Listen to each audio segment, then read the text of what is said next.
I'm JD. Welcome to my channel. Please subscribe, please hit like, and what I have here is a close-up of a very old 1910 Waltham Pocket Watch, and here is the center jewel of that pocket watch. The close-up is through my Andon Star microscope. So what I wanted to look at was the position of the arm of the pallet fork to see which banking pin it was closer to. That would explain a 3.5 bead error. So, but I'm just going to have a quick look at the jewels here while I'm here. So let's just scoot down here and have a look here, and that looks pretty good. The jewels don't look cracked, which is excellent. And just scoot over here, and that jewel does not look cracked either. And we scoot over here, and that jewel looks good as well, which is excellent. So all the jewels from this perspective look good. You can actually see the upper balance jewel in the center there with the pivot. And if I move the balance just a bit, you could see that rotating just a bit. So what I want to do is get focus on the pallet fork arm. So this could be tricky, but just bear with me here. I'm going to prop the watch up with some Rodico so it's got the right angle for the microscope. Now I believe I can see dead center of the screen, just above the spring, the two banking pins right there, and I can see the pallet fork on the jewel, and if I move it ever so slightly you can see it there. So it looks as though it is a little bit closer to the banking pin on the left side of the screen. So that would be on the facing downward, looking at the pocket watch, it would be on the left side there. So you'd want to be able to rotate that so it's a little closer to the one on the right side. So this is what I'm seeing right now.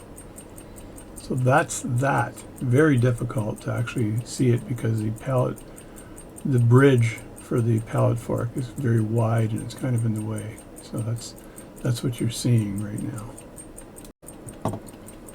Alright, so the hairspring starting at where it is studded goes around like this.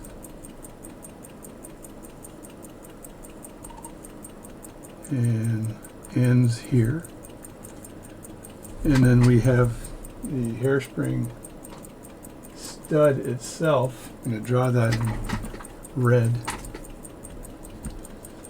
And the hairspring stud is here. And it would have an opening. I'll make the opening pretty big. Have an opening like that, and there's the center, like this. And of course the hairspring, the balance itself would be a lot bigger, going around like this. And I'm just again exaggerating with this drawing, right? And let's say the balance is like that.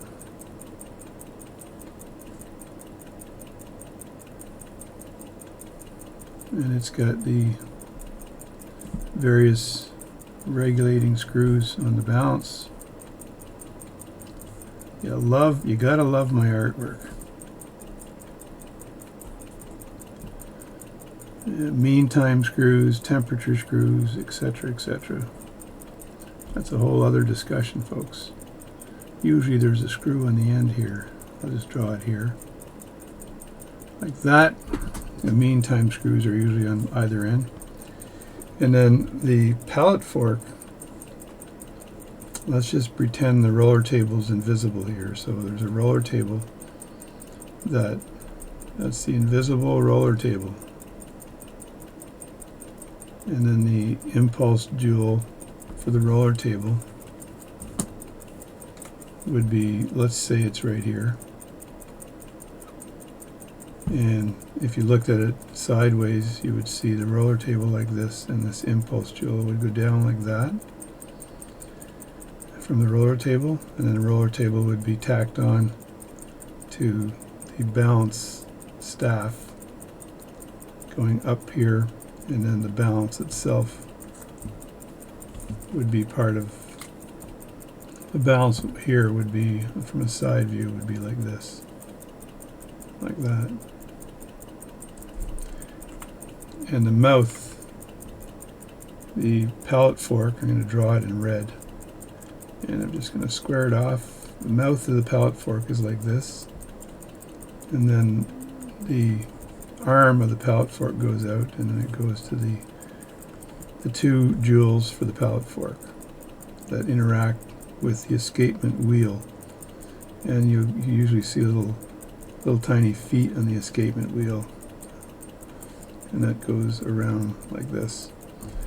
So the banking pins for this are, in this case here, when I look down through, I see a banking pin here, and I see a banking pin here. And the arm of the palette fork, this is the arm of the palette fork, is closer to the left side banking pin than it is to the right side banking pin. So what you want is this to be equal distance. So you can't see it really well here. I'm trying to represent it, but it's slightly closer to this side than it is to this side. So in order to have this closer to this side, you'd be moving the balance this way, and which means to do that, this collet has to rotate, and this is the collet that has to rotate, and it has to rotate in this direction. I'll just draw an arrow right in the middle here. It has to rotate ever so slightly in this direction, and by rotating the collet in this direction, when it goes back at rest, the arm of the palette fork then will be moved this way and be closer or to this banking pin, and then everything will be fine. You won't have the bead error. The bead error was 3.5, so you have this situation right here. There's the bead error 3.5. I need to move the balance arm that way, which means I have to adjust the collet for the hairspring the clockwise. Say clockwise to get the whole thing to move the other way. So it's a bit tricky in your head, but that's what has to happen. And a bead error of 3.5 is actually fairly significant, especially if the amplitude isn't increasing. So what I'll end up doing first is cleaning the watch, making sure it's spanky clean. And then after I've cleaned the watch, I'll make sure that there's that I don't have that bead error. So if the bead error improves with the watch cleaning, then I don't have an issue. If the bead error is still 3.5 with a clean watch, given that the amplitude is going to increase, then I need to adjust the collet on that hairspring in order to have the bead error be as little as possible, which gives me a better chance of timing this watch properly. So to safely work on this watch, the first thing I need to do is take the hands off. And to take the hands off the watch, I line them up like this beforehand. I ended up taking the pressure off the mainspring here, so there was zero pressure on the mainspring for this watch. So just take this and put the parts aside. I usually leave the parts on my mat until such a time as I've got enough parts to actually put it in the case for cleaning. So here I've got some plastic I use to cover the watch face as I remove the hands from the watch, and you just need a thin piece of plastic. So I'm going to fashion this quickly so I can have a piece of plastic to work with here. And this is very, very thin plastic. You just put that over the face like that, and of course it sticks to your thumb when you're doing that, and get rid of the rest.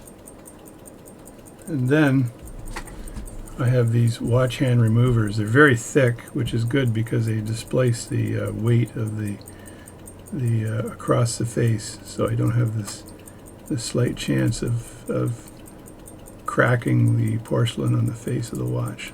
So there we go. So that's the hands taken off. Grab that piece of plastic and save that for some cold day when I need it later on. And I just grab these hands very carefully, and I'm going to put them inside of the crystal that I have here, like that. Put them out of the way. That way they don't get damaged. Now for the seconds hand, it's a little trickier for the seconds hand because you usually can't get a hand grabber underneath the seconds hand. So you have to use a screwdriver like this and then torque it. So you put the screwdriver underneath and then you torque it like that, and then that hand will come off. And you're just torquing, you're turning one left or turning one clockwise, and the other one you're also turning clockwise and counterclockwise. Anyway, you're turning them in the opposite direction. That lifts the hand up safely. So there we have the seconds hand. And these sweep seconds hands are very difficult to get a hold of. So if I'm examining the watch again, I can see some cracks on the porcelain dial. There's some cracks down on the base of it here, a few cracks there. One long crack that's kind of propagating all across here, and then there's a crack up here in the dial, and there looks like a long kind of crack that goes all the way from here all the way down, and another one there. So I'll show you the dial close up. Turn off the light on my camera so it doesn't glare, and you can have a look for yourself. And there you go. So there's a few cracks in the dial. Some of them are not really visible, so it's not an issue. And these old watches ended up with cracks in their dials anyway, so there's nothing wrong with that. So if I take this now and flip that over, I've got a gelled version, gelled pad. These are not cheap, but you know, you got to have good equipment if you're going to do work on watches. So I'll have to pull the crown out. It's already pulled out like this, and that's for taking the movement out. And then you take the case back and carefully remove that now again. And there are two screws here that usually keep the dial in, right there. So those screws are not difficult to remove. So just grab the movement so I don't have to press down on the dial. So the pressure is actually still on the case and not the dial. And loosen these screws very carefully. And what I try to do is don't put a lot of pressure on the screws themselves as you're loosening them, because you have that chance of the screwdriver slipping, and you don't want to scratch the face of the watch. So there's one screw there, and I use a screwdriver that's actually a little smaller than the one I could use on this, just so I know that it's sinking deep down into the slot for the screw. And again, I hold the movement like this up a bit. That way the pressure is on the case and it's not on the face of the watch. So I just unscrew this one very carefully.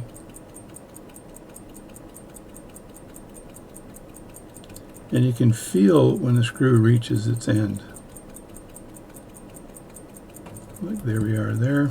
And now just if I can grab the screw nice and carefully and pull it out. And now I just need to rotate this slightly and move it out. And there we go. That's the safest way. Now I've got this in the out position here. That's jogged out. I did do a video a while back on how to adjust the stem inside a pocket watch. There's plenty of online videos I think for that, but I did do a video myself for that. And I've got the hands now are in the face, and I don't like touching on the inside of the face. I'm going to clean the outside anyway, so it doesn't matter. It looks like there's a little bit of glue. Somebody's done some glue or repairs on the inside of this case as well in the past. I can see some glue there. I'm not sure what that's all about, but I'm just going to ignore it for now. And there's the case. The case looks very clean, but I'll clean that up with Rodico, so it's completely clean. So now I've got the watch in a position where I can start working on it, but the first thing I want to do is take the face off. Now the nice thing about this watch, I just noticed, is that it's got a nice dust cover. In order to get access to the dial screws, you actually have to be able to remove the dust cover. So I'm going to lower my seat here. Just heard some noise. That was me lowering my seat. So to get access to the dust cover, to removing the dust cover, you usually take a screwdriver and you put it in place like this and you rotate it. Now you got to have the right size screwdriver to get in the gap here. Hopefully I can do that. Just have to, there's little dimples here that align with dimples in the case, the watch case. There we go.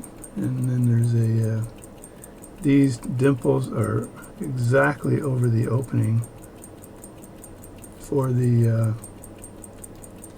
where the dial screws are. So there are the dial screws there. But this dust cover should come right off. So let me just play with the dust cover just a bit here. And there we go. Dust cover comes off. Put that, take that and put that out of the way. So it's a higher end movement because the higher end movements are the ones that have the dust cover. I usually end up taking off the balance first, but I think I might do that. That way I'm safe. I know I'm safe. So I can take the balance cock off and the balance off. That way there's no chance of the balance being jarred or hit or anything. You got to be very, very careful with this. So now I have the Bergeron stick. It's the Bergeron 7010 stick. I wrote that on the back because it was starting to get dull. And I just very lightly hold down the balance while I take the screw out. And that way the balance doesn't move around because that can cause a problem. There we go. Take the balance screw out. And now I need to get my stud for the balance. So I'll be right back. So here I have my, what I refer to as my dunker tank. So this is my invention. And when I turn these coins, they're threaded. And as I rotate the coins, the dunker tank goes up. And the balance will sit right here. But if I remove this here, the balance can go inside the dunker tank and it can be cleaned by lighter fluid. It's the best thing to do, clean it with, because lighter fluid does not interact at all with the shellac that holds the impulse jewel together. So I can rest the balance on this, which rests it, takes all the weight off of the hairspring. So that's the tool there that I invented. I absolutely did invent it. So in order to do watch work, you've got to be very inventive. So there's usually a gap here in the back that I can use, and it's pretty loose there. So now I can just go in here with my tweezers and very carefully lift up the balance cock, and there we go. Pull that out. Make sure I've got a grip on it, and then I move it over to the balance tack, aka dunker tank. There we go. So that's resting. Now the balance is, I'm going to lower it just a bit there. So now the balance is resting on the dunker tank nicely like that. So now there's no strain or stress on that hairspring at all. So now you can dangle it from the hairspring and it likely will not hurt it, but I just don't like the fact that the weight of the balance is pulling down on that hairspring. So I invented this thing, and also when I take this piece of mock leather out of here, this will go all the way down, and there's another piece of mock leather on the bottom of this little tank here that prevents the pivot from hitting the bottom. So that's a cool invention of mine that was definitely needed to help me clean the balance cock and the balance. Now that I have the balance out of the way, I'm not as afraid of this watch because I'm not afraid of it getting damaged in any way. So I can now loosen the screws that these are fairly tight actually. but these would be holding 3 very small legs that are attached to the dial. So these are called dial feet, and I do have a dial foot soldering machine that I need to use in the future to fix a balance, or to fix a dial that was where the dial feet were completely snapped off, and by a relative of mine. My dad actually did that. We still don't know why or how, but he did it. So there we go. Now all the dial feet are no longer being grabbed by those screws, so you should be able to take a screwdriver, and I'm talking my way through this for beginning watchmakers so they can watch the process of actually disassembling a pocket watch. Being as careful as I can be here. I'm looking for a gap here to put my screwdriver in so I can lift the dial feet away. Carefully lift it away. Trying to maintain the gap here with the fat of my fingers.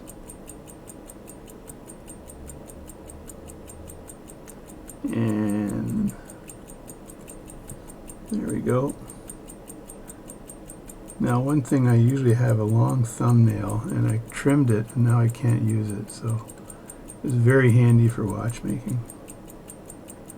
There we go. I think I've got it. There we go. There are the 3 dial feet I talked about. So they're on the dial, so I'll just take this and put that aside as well. Everything has got to go out of the way, or you'll ruin it. So, and then I've got this is the hour wheel coming off, and the hour wheel sitting on top of the hour wheel. This actually prevents the hour wheel from coming up because it's bent a bit, and it's called a dial washer, and it's bent sort of like a U, and it pushes down on the hour wheel from the back side of the dial. So that's a dial washer, and it looks like it's in pretty good condition. So I'm gonna have to put this stuff in the case.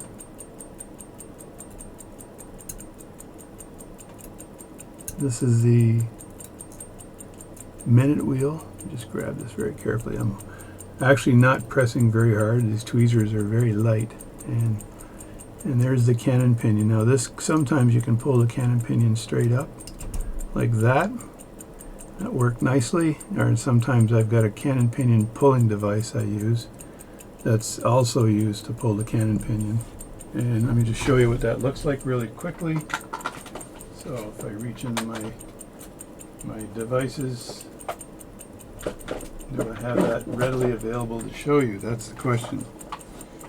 I would like you to sing the first 5 chapters of Oh My God, He's Looking for It. Luke chapter 5. Alright, there it is. That's the cannon pinion device, and you just put the end there over the cannon pinion and you press down, and that pulls the cannon pinion up and out. So you sometimes have to use that on watches that have not been serviced for 150 years, or I find old British watches sometimes need that too. So now this is stripped from this side. I do the jewels and the cap jewels later on.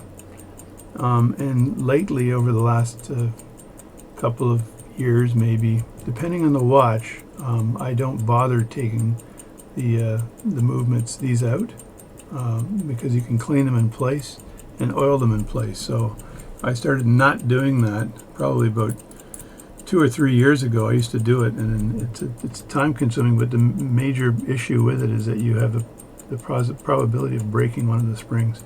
Now these screws here, you're never sure whether they're lefty or righty, so you got to be super careful with these screws. So it tends to depend on a lot on the movement type. So this is lefty loosey.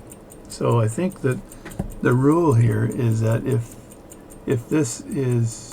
the winding mechanisms are to the right of the where the stem goes in, then this goes lefty loosey. Lefty loosey, righty tighty. So that is what happened there, and I make sure I don't put too much pressure when I unwind it, because if I'm wrong, then you can damage the watch, right? So try to pull this out nice and easy here. And this is the crown wheel, I think. I'm having fun here, so whenever you're having fun, you stop for a second and you get a piece of Rodico, because Rodico will stick on this and lift it out nicely. So there's the cap part of it. Put that down, and then the wheel. There's this part of it here, and that aligns with this screw that's sticking out there, and then the wheel itself can come out now. It's being fussy. That's fine. Oh my God, stop it. There is the just dump it, which I just did. Now these are always, because this is the ratchet wheel, and underneath the ratchet wheel lives the mainspring. So you have to actually, the ratchet itself will hold this in place, and you turn this counterclockwise like that, and then lift that up again. Take the screw out, and I usually match the parts. You'll see that later on. Take the screw out, and then the wheel should just come right out. If I take it from this side, it may have a cap on it as well. No, it's just decorative. And then underneath this is we have the mainspring is under here. So now I can start lifting some bridges, right? But I probably want to put this on in a movement hold. I can put this in my Myers number 58 movement holder to take the bridges off. So, but the first thing I want to do before I do that is I tighten the screws that hold the watch face on. And that way when they get washed, I don't lose the screws. So just tighten these up again.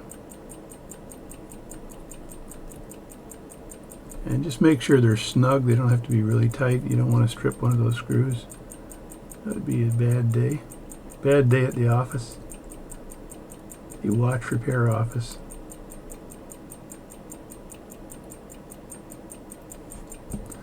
That's that. Now I probably can strip this down. I'll get my Myers number 50 movement holder out. Proper way to do it is to hold it in the movement holder. So this is the Myers number 58 movement holder. This is a much sought after movement holder. If you happen to find one on eBay, buy it.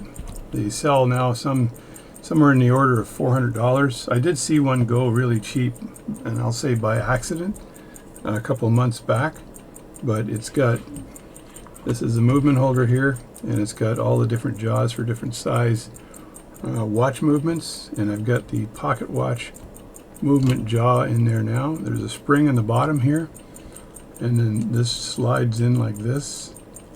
It cozies in, so it goes in like that, and then you snap it in like that, and there we go. And the beauty behind this is that the angle right here, this little angle right here and here, they grab the watch movement, so the watch movement doesn't go anywhere.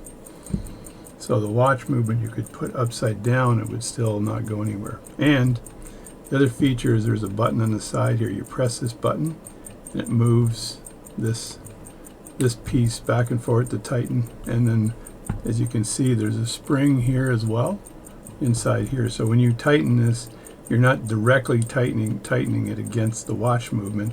The spring is tightening, and then the spring provides pressure on the watch movement.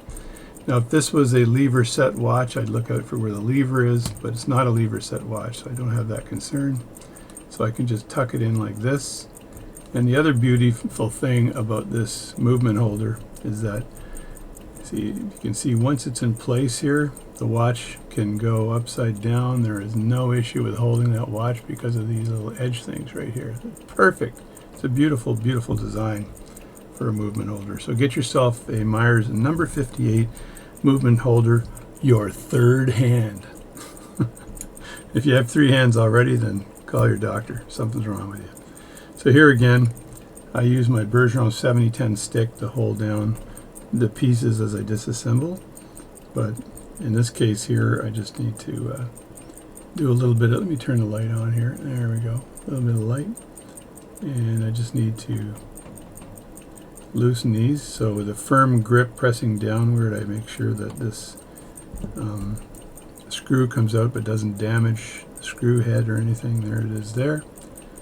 You don't really need to clean the screws unless it's a very muddied up movement, and that can happen.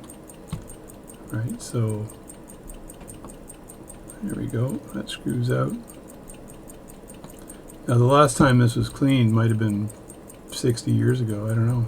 It could have been a long time ago that this watch was cleaned. And there's a finger right here, so I think this also comes out here as one piece because it looks like it's part of it.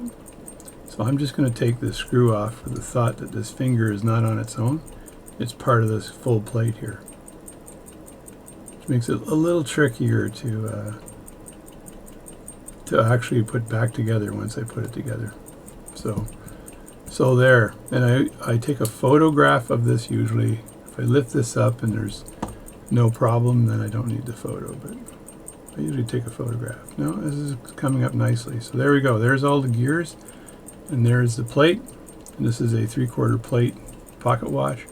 And I'll just lay this down here with the other parts off to the side. And now the gears can come straight up on this watch. In order to remove this gear though, I have to take this plate out. So I'll just remove the center wheel to start with, because I think that can come straight up, and place that down. And when I place these parts down, I'm placing them. I'll just move my camera back a little bit and you'll see how I'm placing them. I'm turning it over, and so the part of the watch that's the least chance of putting any pressure on the pocket watch I take, right? So here we go again. So let's just loosen these up again. Right now I'm wearing 2 digital watches. You know, don't call the watch, please, because I'm wearing an Apple titanium watch that my youngest son bought me, and it's got all the health apps on it and everything else. It's a $1,200 watch that he picked up for me because it had walkie-talkie mode, and said, "Here, Dad, you need this to talk to the grandchildren."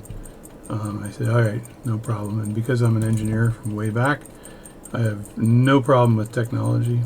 There we go. And let's see, remove that. There we go. And I could just take one photo of this the way it is, and then take another photo after I lift this bridge off. Always a good thing to do. You can never have too many photos of your watch movement, trust me. Trust me when I tell you. This is one time when someone says trust me, you really mean it. Now, when you want to lift the plate up, usually there's a gap to lift it up on. If you can't find the right gap, go on the inside here where the mainspring is, because if you slip it all, it's not going to scratch the movement. So you just go on the inside of the mainspring here. I need to push down on the bridge, the mainspring barrel here, and there we go. So that's this taken apart. That's 2 bridges gone. And now I can take this out here, but I'm going to take another photo so I see what this stuff looks like. So that's the full watch mechanism, almost completely disassembled. Now I can carefully lift.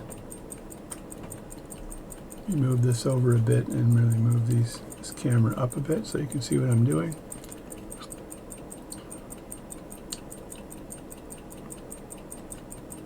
There we go. Now I can carefully lift these up, and I'll be examining all the pivots later. And this is the 4th wheel here, so you got to be very careful, lift it straight up. And as you can see, this 4th wheel pivot is a long pivot, so you want to turn it this way to place it down on your mat. And my mat is very soft, so there's never an issue with that. And you can lift the escapement wheel out as well and go straight down with that, no problem. And then lift the mainspring barrel out. That'll just come straight up like that, and we'll take that mainspring barrel cap off a little later for removing the mainspring. And here we've got the actual the works, as they call it. So sometimes I don't take this out, only because I'm very concerned about these springs here that are back here, and that sometimes it may be just better to leave this where it is and not try to clean it like this. So, oh, phone call. And to get a phone call there, and now I want to take the screws off of the bridge for the pallet fork. Do that very carefully. I can take the first one off without any support from my special Bergeron tool. Lift that straight up. And then the second screw, I always keep some support on it so that it doesn't lift completely up. That way you don't risk damaging the pivot for the pallet fork. And you can hear as you rise the screw up to the top, it clicks a few times. Move these screws out of the way. And now I look inside the bridge, and how do I lift that up? Usually you just, oh, there's a bridge part number. You usually just take a screwdriver and wedge it in. Now, as I was saying earlier in this video, if you recall, this is the pallet fork here, and these are the banking pins. And so when I looked inside this watch, and I looked at where the banking pins were relative to the arm of the pallet fork was more on the left-hand side than on the right-hand side when the watch was at rest. So, which meant that I had to turn the collet counterclockwise to adjust that to get a proper beat error. So that's what I was talking about before, and now you can clearly see the pallet fork. So now I'm going to lift this up very carefully, but by seeing if I can wedge my there we go. Wedge that in and move that out of the way, and then grab my tweezers and grab that bridge. There we go. And then the pallet fork should come straight up.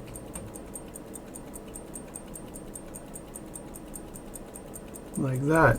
And there is the pallet fork. I'll let rest out my mat. This is a great mat, by the way, if you want to get one of these. They're actually dollar store mats. They're soft.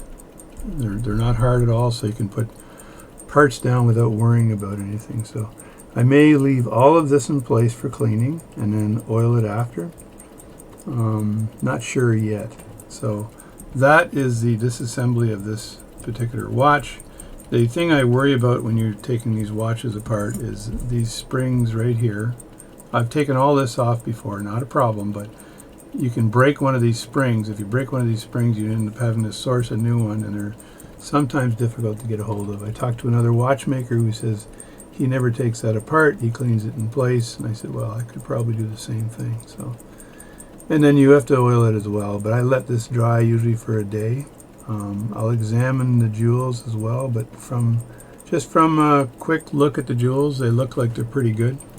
What I do is as I look at the jewel, and then I rotate the watch slightly until I see kind of a shine on the jewel, and you can see if they're in decent condition or not, right? Now the jewels that are screwed in here, they'll be taken apart after cleaning, and the cap jewel will be taken off and they'll be re-oiled. So all that will be re-oiled to give it the least amount of friction, because that's what you want. So there's the watch pretty much disassembled. I still have to take the cap and the barrel off the mainspring and do some work on that, but we'll do that after too. So that's it. There's the watch. Let me just bring these parts over here like this and like this and like this, and there you go. You got yourself a disassembled Waltham Pocket Watch. Thanks for watching my video, and I'll catch you next time. So this watch now will be further disassembled. The mainspring will be taken out, and the watch will be put into cleaning baskets and cleaned properly, and then let dry, likely for a day or two. I usually let it dry a long time. My Pearl watch cleaning machine does have a drying element in it, so I do use the drying element to dry the watch. I need to stack the watch now in this here. So this is what I would normally do, is stack the watch and all its components in this here. So this is my watch cleaning, my pearl watch cleaning container here. So let me edge that up a bit for a second. So there it is there. So I take this and I put all the parts in this container, and then they go into the watch cleaning machine. I used to do watches by hand all the time, so never cleaned them with a watch cleaning machine until I was able to buy the right watch cleaning machine. See, I can rest this one straight down and that'll stay in place. But I do have to put the mainspring in here before I continue. So anyway, that's it. So that's the job so far. I'll just make this video quickly and you can watch it, and then we'll continue with this watch at a later time. So thanks for watching my channel. I'm JD, a watchmaker. Love making my videos. They help me, and you guys are helping my YouTube channel. So I'll see you later, and so long.